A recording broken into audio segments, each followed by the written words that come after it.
بسم الله الرحمن الرحيم. أن وحكا برون ويدينتن What is an insurance underwriter?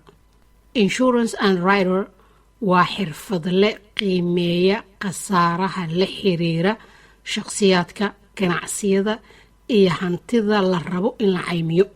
Sidoo kale, xirfadlahan waxa uu go'aamiyaa shuruudaha siyaasadda iyo qiimeynta caymiska.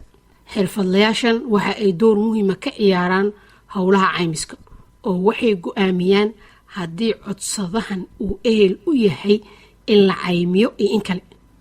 haddii ay dhacdo in la caymiyo, waa imise qiimaha lagu cayminayo iyo shuruudaha caymiska waa maxay, waa dadka go'aanka ka gaara.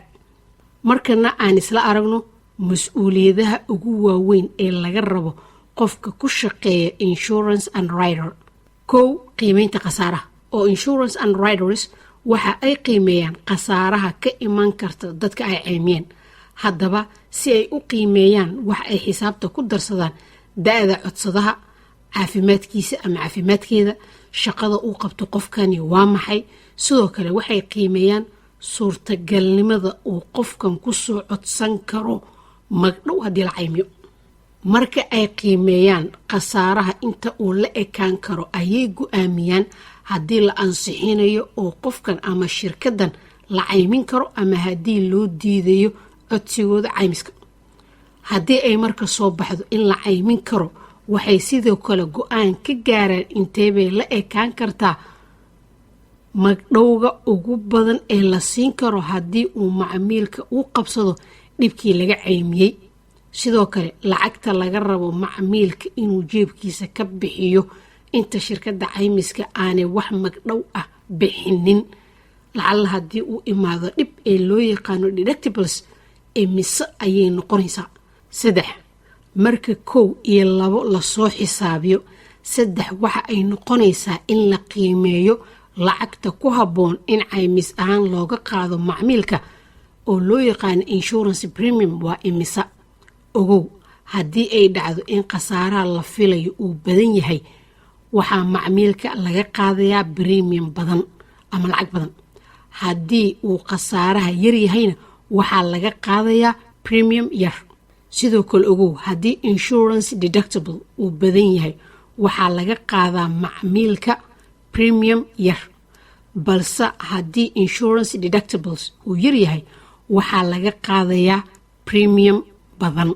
4, risk mitigation oo ah underwriterka waxa uu macaamiisha la cayminayo ka dalbadaa in dhankooda ka macmiil ahaan ay ka hortagaan khasaaraha soo wajihi karo. tusaale, in shirkadda ama ganacsiga la cayminayo lagu xiro kaamiro si looga hortago xadidda ku imaan karta ganacsiga, ama in lagu xiro system cod bixinaya ama qaylinaya haddii loo soo dhaco shirkadda.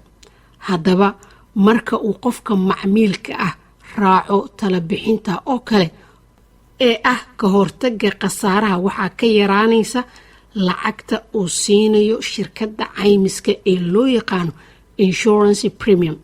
tusaale, aan dhahano Caaisha ayaa waxa ay leedahay ganacsi gada macmacaanka. waxa ay rabtaa inay caymiso ganacsigeeda. waxa ay dalabkeeda u gudbinaysaa shirkadda caymiska. xogta laga rabo waxaa ka mid ah meesha ay shirkadeeda ku taallo, qiimaha alaabta ay u isticmaasho si ay macmacaanka u soo saarto waa imisa, haddii hadda ka hor ay magdhow ka qaadatay caymis haddii ay jirto, iyo xogtii kale oo shirkadda caymiska ay ka dalbato Caaisha. haddaba marka shirkadda caymiska ay qiimeyso dalabka iyo baahida Caaisha, aan dhahano waxay go'aansadeen in la caymiyo ganacsigeeda.